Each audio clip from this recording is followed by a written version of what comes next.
E ele morreu por todos, para que os que vivem não vivam mais para si mesmos, mas para aquele que por eles morreu e ressuscitou.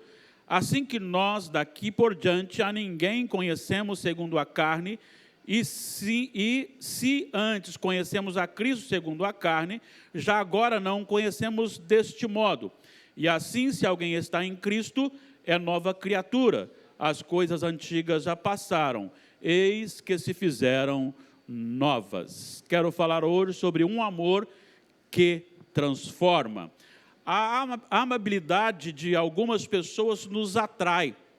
É sempre muito bom, nós sempre desejamos, queremos estar ao lado de pessoas que nos fazem bem.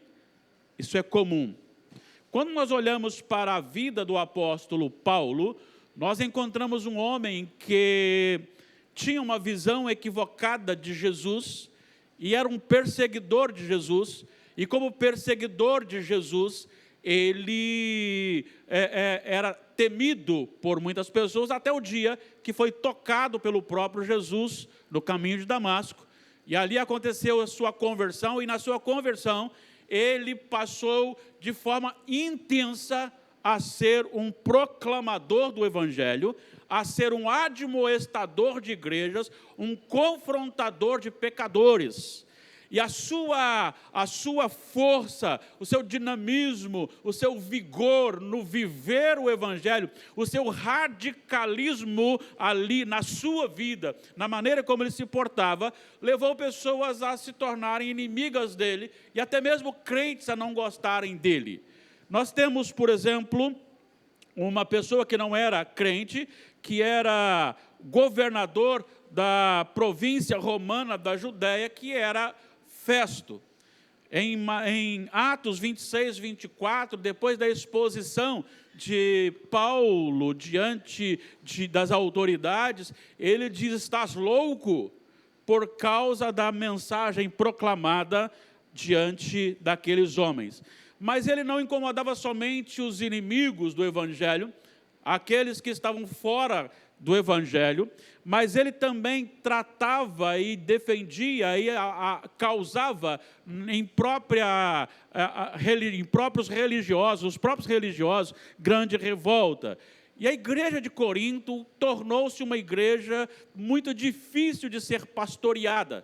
Quando o apóstolo Paulo estava pastoreando Corinto, e Corinto foi uma igreja de muitos problemas, de graves problemas, e infelizmente é justamente os mesmos assuntos que causam tantos problemas hoje também, na atualidade, e numa cultura e num local tão diferente como o próprio Brasil. Mas a igreja de Corinto era uma igreja problemática, era uma igreja que rejeitou o apóstolo Paulo, preferindo outras lideranças, e ficavam ali confrontando, havia partidarismo. Alguns eram discípulos de Paulo, outros falavam que era de Pedro, outros eram de Apolo, e outros falavam o seguinte: não preciso de nenhum deles, eu não preciso de líder nenhum, eu sou crente suficiente, sou mais crente que os outros, aqueles que estão lá são hipócritas, então não vou nem para a igreja, coisa desse tipo. Igreja que tinha sempre esse grave problema era a igreja de Corinto. E Paulo, agora, aqui nesse texto lido, ele usa uma defesa. Por que ele era tão zeloso com o seu ministério? Por que ele estava tão envolvido? E por que ele era tão radical naquilo que ele fazia? E o contexto aqui é ele mostrando para os coríntios que, conhecendo o temor de Deus, ele estava persuadindo as pessoas, e dentro dessa persuasão era um trabalho reconhecido, ou melhor, conhecido por Deus, e deveria ser reconhecido também pela igreja. E ele diz: se enlouquecemos, é para Deus, e o juízo é para vós outros. Ou seja, as coisas que eu falo, assim como ele falou na primeira epístola, no capítulo inicial de Corinto, 1 Coríntios, ele diz que a cruz de Cristo é loucura, a mensagem da cruz é loucura para os que se perdem, justamente porque ele mudou radicalmente de postura na sua conversão. Ele agora morreu para este mundo. Ele não colocava mais o nome dele em evidência e nem queria receber nada de ninguém, nem no sentido material, nem financeiro, e nem de honra para ser alguém considerado superior. E é esse estilo de vida, essa morte carnal, que assustava as pessoas, porque para Paulo, quem tinha que aparecer era o Senhor e não ele.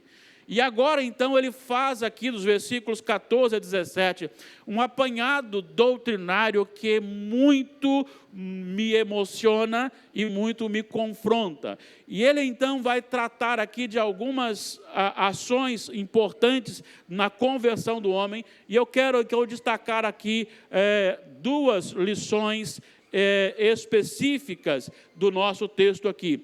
A primeira é que ele vai falar sobre a abrangência do amor de Deus com a sua eficácia.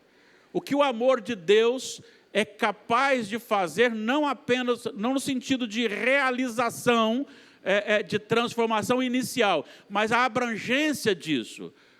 O Evangelho é ilimitado. Se você olhar comigo, o versículo 14, ele diz: pois o amor de Cristo nos constrange. Eu tenho que parar um pouquinho aqui. O amor de Cristo nos constrange. O que ele está dizendo aqui? Principalmente aí as donas de casa, principalmente as nossas irmãs, que devem agradecer muito aquele homem que inventou a máquina de lavar e secar. O sistema de secagem, ela é de uma força chamada centrífuga, em que o girar do cilindro expulsa do centro o que está ali, no caso a roupa, só que as paredes do cilindro não deixam a roupa passar, mas tem furos, e esses furos, as águas vão saindo por ali. Então ela joga a roupa na parede do cilindro, e à medida que aquela força vai atuando, a água vai saindo pelos furos daquele cilindro. Isso é força centrífuga. Mas nós temos também na física a força centrípeta. A força centrípeta é ao contrário, ela atrai para o centro. E o amor de Cristo é como se fosse a força centrípeta. É um amor que atrai para o centro. Olha o que ele diz. Pois o amor de Cristo nos constrange. O amor de Cristo nos aproxima. E quando ele está dizendo isso, ele está dizendo que é impossível ser tocado pelo amor de Cristo e não nos aproximarmos de Cristo. É impossível sermos tocados pelo amor de Deus e não sermos atraídos para o centro, para perto, para junto, em submissão a esse Senhor. É olhar para o grande amor de Jesus evidenciado na cruz. E este amor, tocando o meu coração, transforma a minha vida e me faz desejoso de ser seguidor de Jesus. E este ato de aproximação, pregado aqui no início do versículo 14, esse constrangimento, ou seja, essa atração para perto de Jesus, ela é demonstrada em alguns atos de Jesus, porque este amor não é um amor falado, é mais do que falado, é um amor realizado, é um amor decidido, é um amor feito. Olha só o que ele diz, de que forma que ele diz aqui: pois o amor de Cristo nos constrange, julgando nós isto. Um morreu por todos, logo todos morreram. Eu preciso parar um pouquinho aqui, para a gente entender o que significa esse todos. Todos aqui não significa que Jesus morreu por todo mundo. Se Jesus morresse por todo mundo, e alguns não fossem salvos, a obra redentiva ficaria devendo. O que ele está dizendo aqui, em consonância com todas as Escrituras, é o ilimitado poder salvador de Deus. E a primeira coisa que nós podemos destacar aqui é que este ato da cruz, esta morte de Jesus, este amor na cruz, ele não tem limites geográficos. Preste atenção nisso. não tem limites geográficos. Nós temos aqui algumas definições da terra: norte, sul, leste, oeste, continentes, países, nações, no caso, países, e nós temos municípios. E dentro dos municípios, nós temos, dentro dos países, nós temos divisões por regiões. Nós temos, por exemplo, divisas de municípios de estados, e nós temos a fronteira entre as nações. E isso muda tudo. Por exemplo, se você sair daqui no horário de verão, que graças a Deus não tem mais, espero que não volte, mas se você sair daqui, já sair daqui no horário de verão, e cheguei num outro estado 1 hora a menos, porque ela não tinha horário de verão. Saí de lá um horário e cheguei aqui 1 hora a mais, porque como lá não tinha, cheguei aqui 1 hora a mais. Porque muda dependendo da geografia, dependendo do limite, da divisa do estado ou até mesmo do município. Mas o amor de Deus, a cruz, ela não se prende a um município, não se prende a um estado, não se prende a uma nação, não se prende a um continente. A cruz foi suficiente para alcançar judeus, para alcançar samaritanos e para alcançar a nós que aqui estamos aqui agora. É este amor que nos constrange. Então não tem limite geográfico, não tem limites étnicos. Não importa se você é indígena, se você é cigano, calon, se você é alemão, se é brasileiro, não importa se você é branco, se é negro, se é homem, se é mulher, não importa a sua etnia, o evangelho não está preso a isso, ele não depende de uma raça. Ele abrange a todas as raças, a todas as etnias. Não tem limites para isso, não só etnicamente, mas também não tem limites culturalmente. A gente vê dentro do Brasil as culturas variadas. E não importa qual é a cultura, o Evangelho entra em todas as culturas e transforma no lugar que ele chega. Não importa que país você esteja, que localização você esteja, qual cultura você está inserido, mas o Evangelho, ele adequa a cultura, a palavra e a vontade de Deus.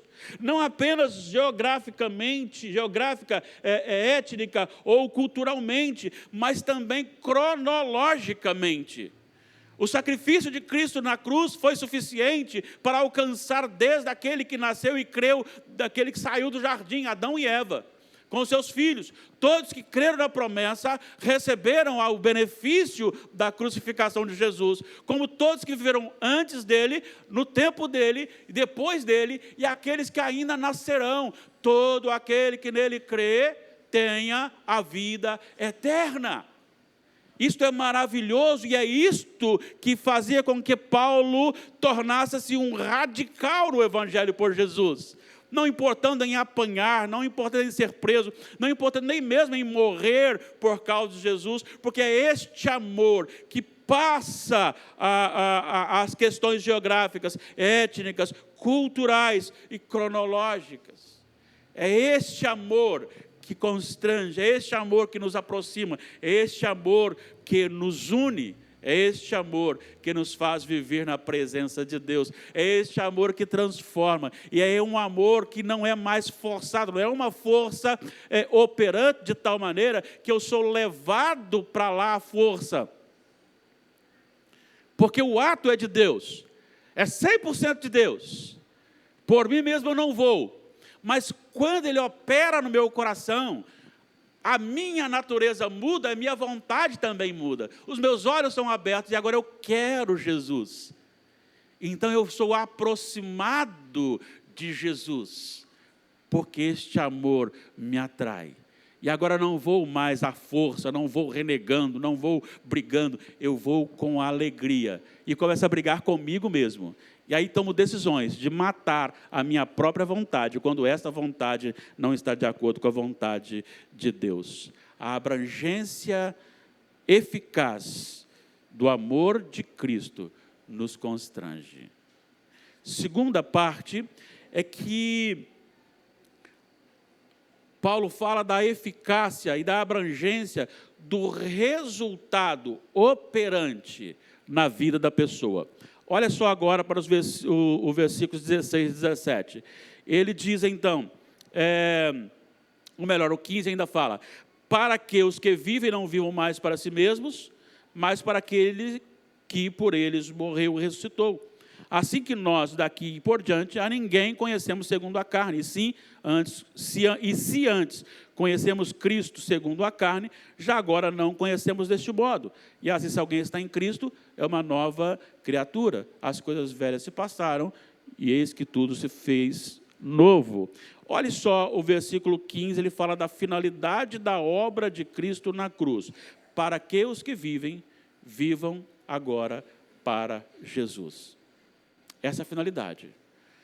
Não adianta você falar, eu sou crente, eu creio e vou viver a minha vida como eu acho que devo viver. Tem muita gente equivocada dizendo, não, o Senhor é o meu Senhor, eu amo a Jesus. Mas quando chega numa parte da vida, da vontade, não, aqui não. Aqui não, aqui não dá para tocar não. Aqui não dá para obedecer, aqui eu não quero. Senhor, toque em outra parte, mas aqui não. Eu cito sempre aqui um caso muito antigo, quando se tornou comum artistas se converterem, se lembram disso? Muitos artistas falavam que agora eram de Jesus e tudo mais, e tinha uma cantora que se diz ter sido convertida, e ela foi entrevistada, e ela disse que, na sua entrevista, que Jesus tinha mudado a sua vida, tinha mudado o seu coração, ela estava feliz, vivia agora para Jesus. E o entrevistador, sabendo que ela estava num propósito, que tinha uma proposta, ela tinha aceitado de pousar nua para uma revista masculina, perguntou para ela, mas como que fica isso? Você pousar nua para uma revista masculina, se você está dizendo que agora você é cristã, você é crente? Aí ela disse, não, meu pastor me ensinou que Deus quer o meu coração. O meu corpo é meu. Não existe isso. Ela estava equivocada. Não existe isso. A transformação é plena. A transformação é toda. Ou ele é Senhor de tudo, ou ele não é Senhor de nada. É por isso que eu preciso ser como Paulo, ser radical comigo mesmo. Ah, mas eu não gosto disso, não interessa se eu gosto ou não gosto disso. Se é a ordem do Senhor, eu cumpro e acabou. Olha o que ele disse, não vivo mais para mim, mas eu vivo agora para o Senhor. Paulo disse isso, Gálatas 2:20, já não sou mais eu quem vive, Cristo vive em mim. E o viver que agora vivo na carne, vivo pela fé no Filho de Deus. Agora não é mais o que eu quero fazer, não é mais o que eu penso ser, é o que a palavra determina. E isso agora envolve o todo da minha vida, não é apenas de uma área. Não é só dentro da minha casa, não é só no trabalho, não é só na igreja, é no meu coração. Então, onde eu estiver, eu tenho que obedecer o Senhor. Se Ele é o Senhor da minha vida, eu preciso obedecê-lo como Senhor. E o Senhor Jesus chamou-nos a atenção sobre isso.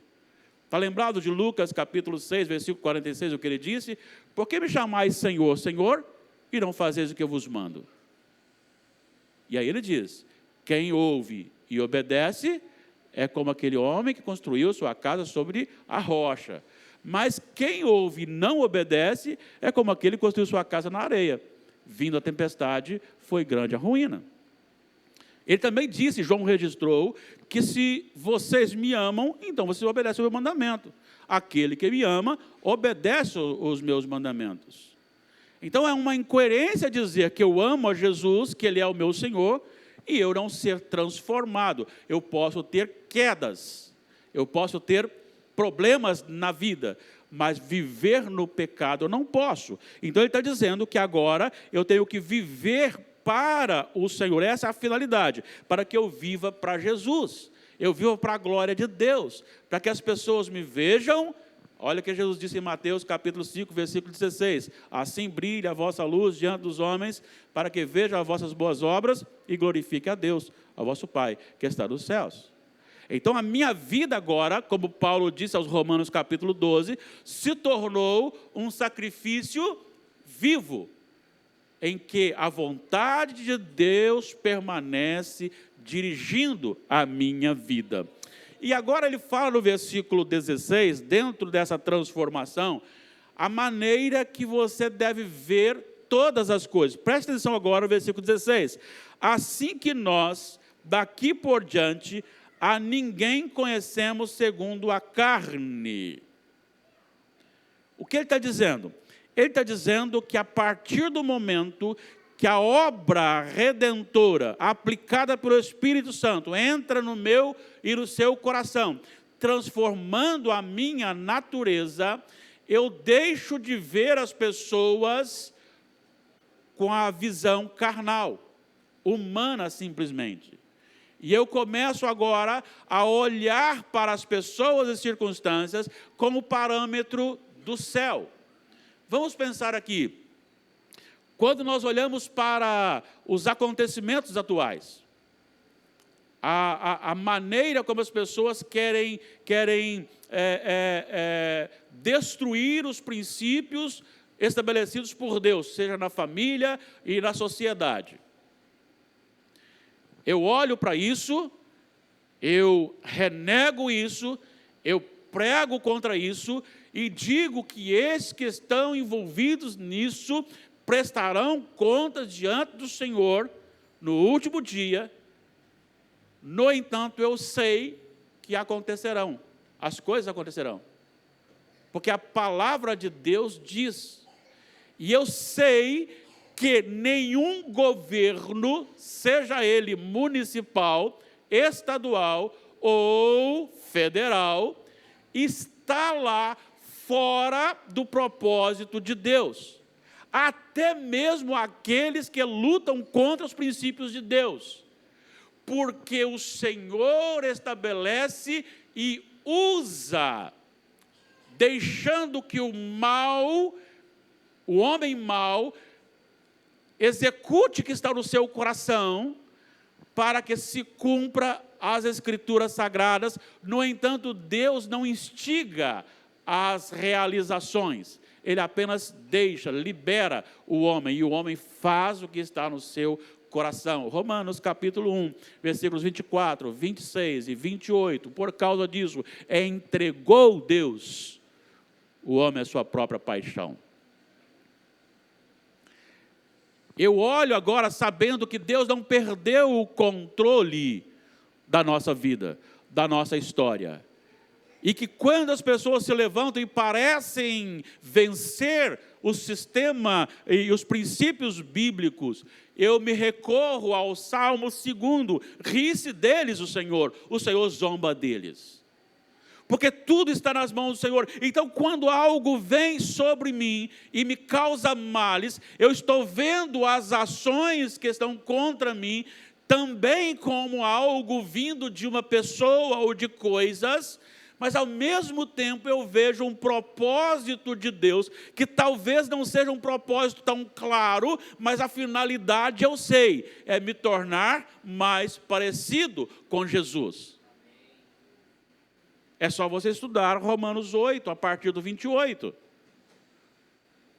Aí eu vejo as circunstâncias, eu vejo as pessoas, olha o que ele diz, assim que nós, daqui por diante, a ninguém conhecemos segundo a carne. Eu vejo as pessoas com os olhos de Deus, com os princípios de Deus.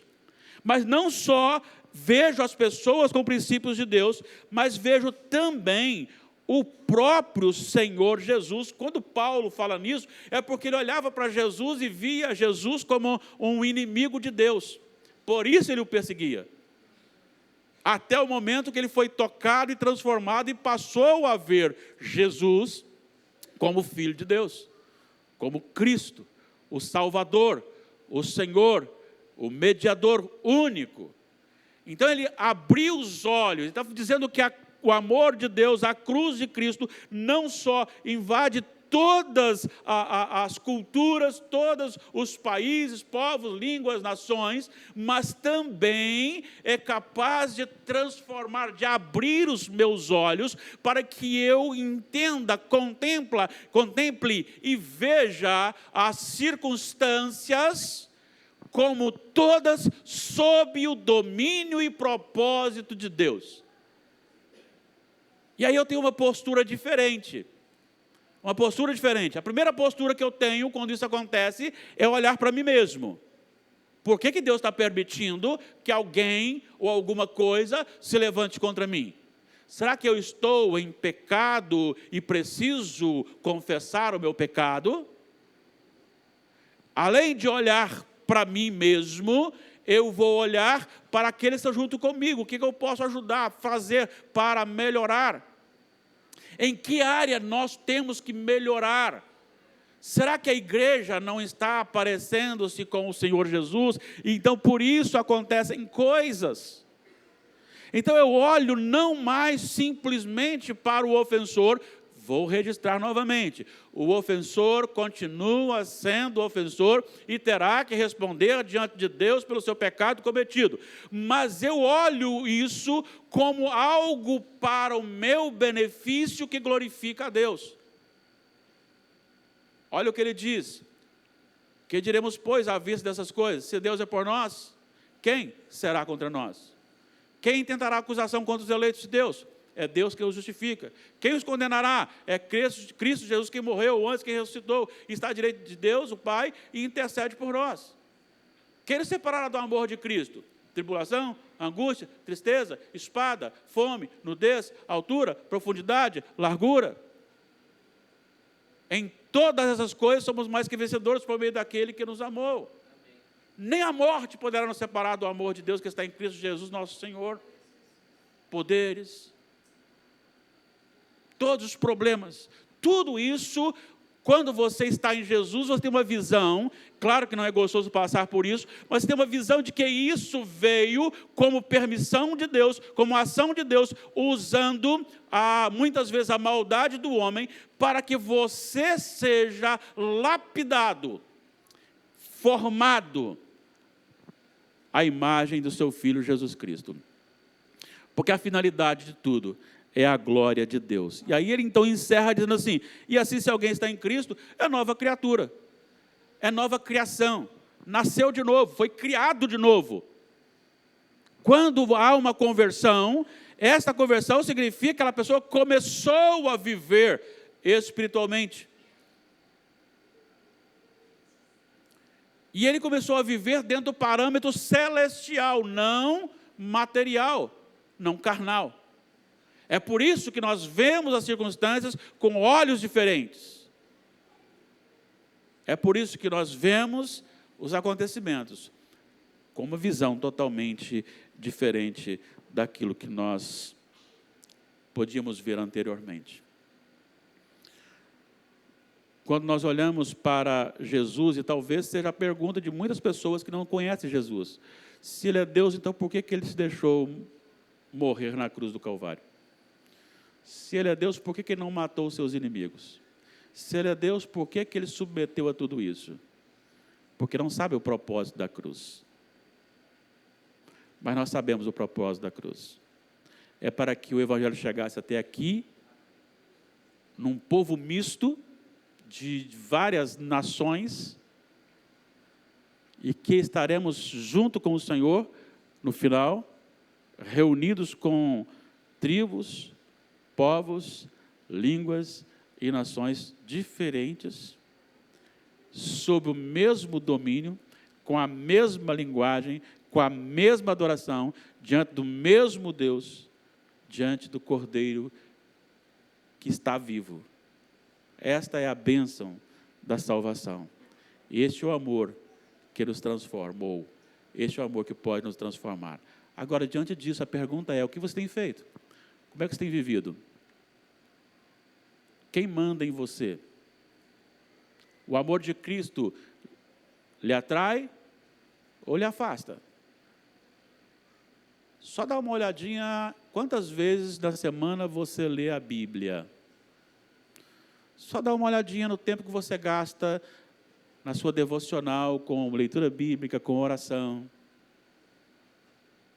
Por aí você poderá medir se o amor de Cristo está ali atraindo na força centrípeta, ou se você está sendo jogado como na centrífuga. Não seja centrifugado. Aproxime-se de Jesus. Quanto mais próximo de Jesus, mais feliz você é. Ele não frustra você. Eu frustro, mas Ele não. Que a bênção de Deus seja com o seu coração e que o amor de Jesus Cristo nos transforme e nos aproxime dEle com radicalidade de nós mesmos, não para os outros, para nós mesmos, de viver para o Senhor, inteiramente para o Senhor.